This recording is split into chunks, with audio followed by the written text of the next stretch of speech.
আজকে কী খাবি তাদের বল তো দেখি, রান্না বসাতে যাবো। যা খুশি তোমার ইচ্ছা মতন তুমি রান্না করো। আমি বলতে পারবো না, এই বাড়ি কাউরির পছন্দ হবে না, স্পেশালি তোমার।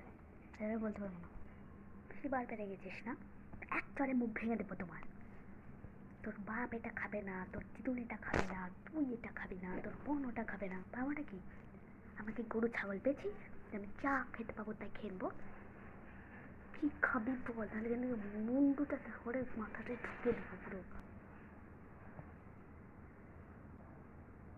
থাক, মুন্ডু আর ঢুকতে হবে না বলছি। পোলাও বা ফ্রাইড রাইস করে দিতে পারো, দুটোই করে দাও যাটা বললো। আচ্ছা তুই একটা কথা, আর তোরাই এইসব বাইরে কার খেয়ে তোদের মুখটা পচে যায় না?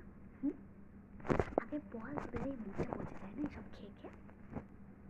আমি ডাটা আর আলুর তরকারি বানিয়ে দিয়েছি, পেটটা একটু ঠান্ডা হবে, ওটাই খেয়ে থাকবি। ওইসব বাইরেকার খাওয়া বানাতে পারে না, সব ঢঙের। আচ্ছা যখন আমার কথা তুমি শুনবেই না, মানে আমার কথার পছন্দই হবে না, তখন তুমি নিজের খাবার কেন বানাতে পারো না বলো তো?